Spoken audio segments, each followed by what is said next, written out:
Boa tarde, meus amigos, sejam bem-vindos para mais um vídeo do nosso canal Diário de um Parapsíquico. Antes de prosseguir esse vídeo, que vai ser um vídeo mais rápido de responder uma questão aqui um pouco complexa aqui, que provavelmente o pessoal do canal vai ler e não vai entender muita coisa, por causa da linguagem que nosso amigo usou. Então, te peço, curta o vídeo, curta o nosso canal, compartilhe com as pessoas que você julga, por mais que possa estar errado, uma pessoa que você considera que possa se beneficiar do conteúdo desse canal. Porque o conteúdo desse canal é um conteúdo terapêutico e evolutivo, ele serve para ajudar a gente a evoluir. Ele tem assuntos de meditação, de terapia regressiva, de lembranças de vidas passadas, síndrome do estrangeiro, meditação vibracional, como entrar em estado vibracional. Tem uma série inteira de estado vibracional, de meditação vibracional, de projeção da consciência para fora do corpo. Então, fica o convite aqui. Se você acha que essa pessoa possa se beneficiar desse conteúdo, nem pense, mande para ela. Se ela não quiser ver, o problema daí é de quem recebe, tá bom? Então, e se inscreva no canal também. Eu mesmo às vezes me esqueço de me inscrever, assisto vídeos de outros canais e me esqueço de inscrever. Então, se você é um desses, que nem eu, às vezes, se inscreva então no nosso canal. Bom, aqui é o William, ele coloca algumas questões aqui um pouco complexas, né?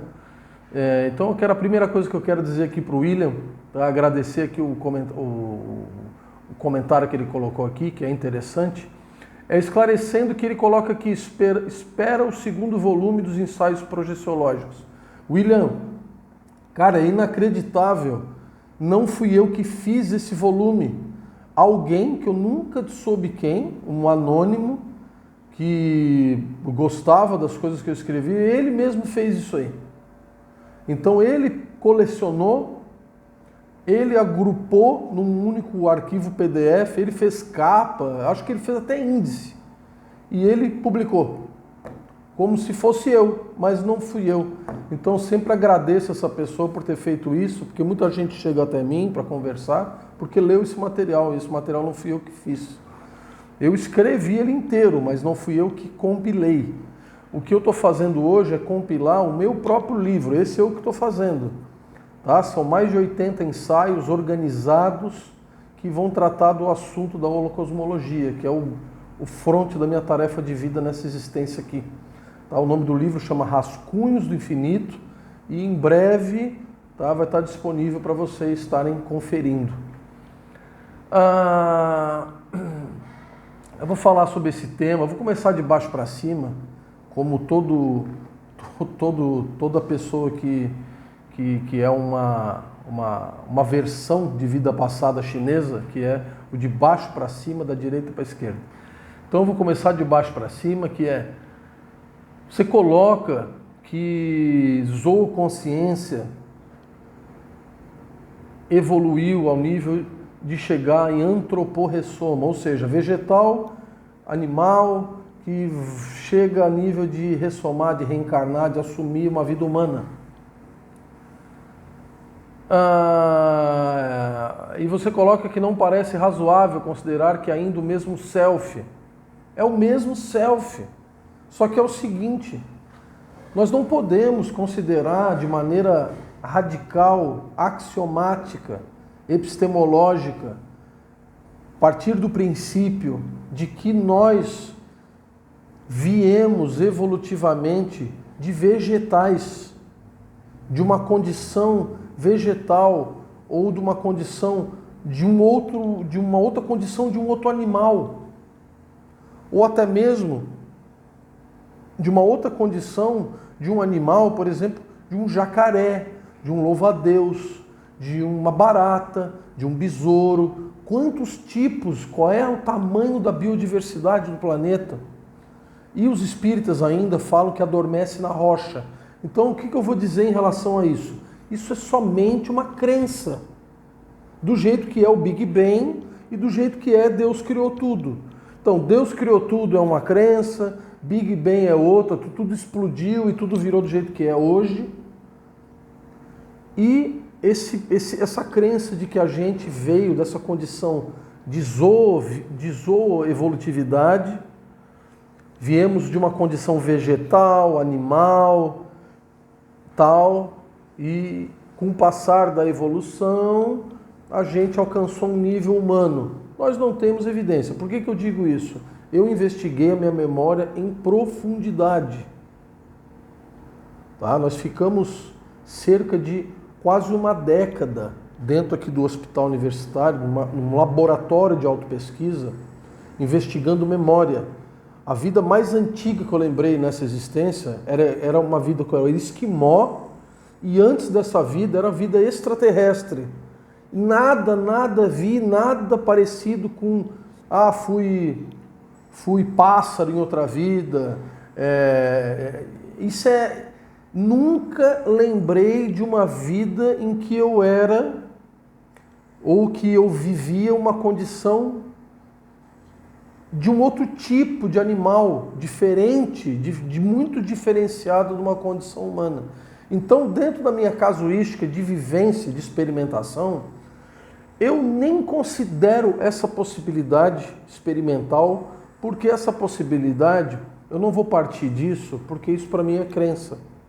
Tá? Então é isso que eu gostaria de dizer para ti. Respeito sua crença, mas essa crença não é a crença que eu acho a mais lógica. Tá? Até porque tem pessoas que têm menos amorosidade do que um cachorro e estão vivendo dentro de uma condição humana. Então isso é muito complexo de a gente avaliar o processo evolutivo. Você colocou que entende que a energodessoma, a propósito, você descobriu que os budistas não aceitam o self como uma essência individualíssima e imutável, mas sim um processo sempre em mutação. Isso é muito complexo, porque existe experimentalmente, isso a gente detecta em lembrança de vidas passadas, na investigação profunda da nossa memória, que apesar de incessantemente mudarmos, e não só características de personalidade, e não só de intercâmbio de corpos, uma hora eu vivo com um corpo, outra hora eu vivo com outro, uma vida eu vivo numa família, outra vida, tudo muda o tempo todo incessantemente. É a impermanência, a mutação. Apesar dessa incessante mutação, é o mesmo si mesmo. Por que digo isso? Porque eu lembrei das vidas anteriores e lembrei que é o mesmo si mesmo que assume formas diferentes e muda, sem ele mesmo mudar. É um paradoxo quase, é difícil da gente entender essa ideia, esse fato, na verdade, de que o si mesmo, ele é imutável, é o mesmo si mesmo. É o mesmo si mesmo, apesar de mudar continuamente. É um paradoxo. É um paradoxo. O mesmo si mesmo se conserva sempre o mesmo si mesmo, apesar de mudar incessantemente. É isso que eu tenho a te dizer. Eu não sei, nunca estudei o budismo em sânscrito, porque quando traduz para o português, quando traduz para o ocidente, a gente começa a usar conceito junguiano para traduzir conceito de Vedanta, conceito de ciência do yoga, usa até o nome ciência para dizer que yoga é ciência, e lá na Índia, na época que foi escrito o Yoga Sutra, nem tinha essa noção de ciência, é outra coisa. Existe o Samkhya também, escolas de Samkhya, os Upanishads, Vedanta, então, e outras escolas também na Índia. E o budismo é uma escola lá. E existe um debate a respeito dessa questão. Então, interessante a gente pontuar isso aqui, que isso é um ponto de debate antigo na filosofia do planeta, na filosofia humana, não só ocidental, mas em geral. E eu sigo a minha conclusão experimental de que eu o si mesmo que eu sou, que não é este corpo, que não são essas ideias, que não são as minhas próprias crenças, é o mesmo si mesmo mutante, é o mesmo si mesmo que se conserva, o mesmo si mesmo, apesar de mudar incessantemente. Vamos pensar sobre isso.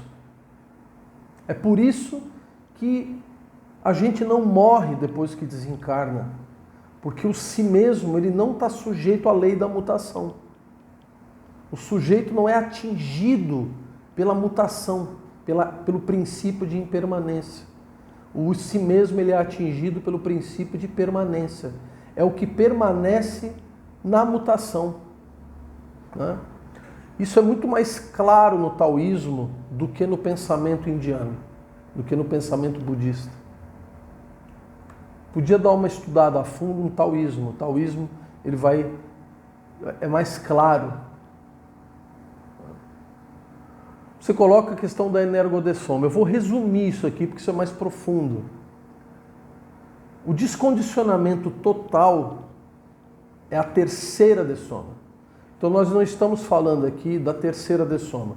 Nós estamos falando aqui da segunda dessoma, que é como eu expliquei de maneira sucinta no vídeo anterior. Então, a terceira dessoma é a transcendência total. Você vive o si mesmo, sem veículo. É muito parecido com a projeção mental somática, em corpo mental, para fora do psicossoma ainda. É muito parecido com as descrições de samadhi, de hipersamadhi, de Udi no taoísmo, de samadhi indiano. É muito mais parecido com isso do que com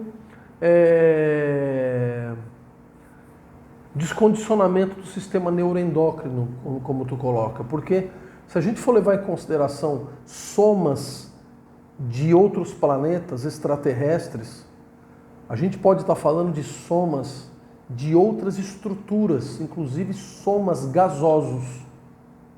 Como será o soma em um planeta gasoso? Provavelmente não vai ter sistema neuroendócrino, vai ser outra coisa. Então a gente tem que pensar que ressoma alcança uma pluralidade de veículos. Isso varia de acordo com o planeta, com a dimensão, com o local onde ocorre essa ressoma, né? E é muito complexo, porque a gente não sabe como que é realmente a ressoma, universalmente falando, holocosmicamente falando. A gente sabe como é aqui em planetas que provavelmente são parecidos com o nosso. E a gente sabe também, na hipótese de pré-mãe, que a ressoma de uma consciência extrafísica extraterrestre para a nossa, às vezes demanda um trabalhão. Por quê? Porque a vida é tão diferente, o soma é tão diferente. Por exemplo, um soma de um inseto. Ele vive uma vida de inseto lá. É um inseto lúcido. E ele tem aptidão, capacidade, sintonia de usar esse corpo humano para viver uma experiência humana. Como uma consciência vivendo uma vida de inseto vai conseguir se adaptar a um soma que tem um endoesqueleto e não um exoesqueleto, por exemplo, em que é um soma que precisa de roupa, precisa de cuidado, de escovar dente, disso, daquilo, essa coisa toda, dentista, tal, enquanto que uma vida de uma consciência que vive esse mundo de inseto, que vive um exoesqueleto, que dispensa todo tipo de roupa, que vive uma condição de alimentação totalmente vegetariana, de coleta, porque eles têm asas. Como que essa consciência vai se adaptar a uma vida humana sem asa e com endoesqueleto, que vai exigir dele uma série de cuidados e que provavelmente ele vai achar tudo isso uma inutilidade, porque ele veio de uma condição um pouco diferenciada. Não mais evoluída, mas diferenciada. Então, essa questão do condicionamento, ele é muito complexo. Então, eu deixo aqui a minha instigação para a gente ver a situação, ver o assunto mais amplo, pluriplanetário, multidimensional, e instigo você a lembrar das suas vidas passadas. Lá estão as respostas. A gente quer buscar em livros, não, as respostas estão dentro de você. O livro é dentro de você. Você, a partir da tua memória, você pode ir profundo e conhecer a história a partir da tua própria história também. Dentro do teu ponto de vista, óbvio. Logicamente, né? Então, outra questão aqui é a generalização. A gente não pode generalizar que as pesquisas de experiência de quase-morte nos levem a determinadas conclusões, enquanto que as pesquisas em terapia de regressão a vidas passadas vão levar a outras.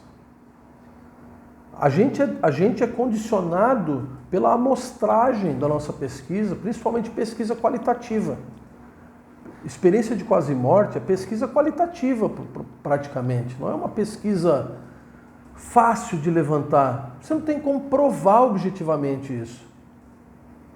Você não tem como detectar isso de uma maneira tão material do jeito que a ciência está acostumada.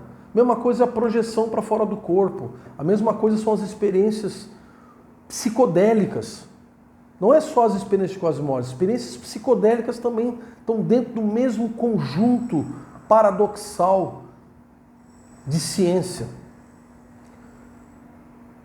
Queridos, 16 minutos, o tempo é... Eu falaria sobre esse assunto horas, mas ninguém assistiria esse vídeo. Então eu vou parar por aqui. Me questionem, me incomodem ali, se vocês quiserem, à vontade. William, obrigado pelas suas considerações. E vamos estabelecer um diálogo. A gente não precisa concordar um com o outro. Cada um tem o seu ponto de vista. Fico por aqui, um grande abraço. Vejo vocês no próximo vídeo.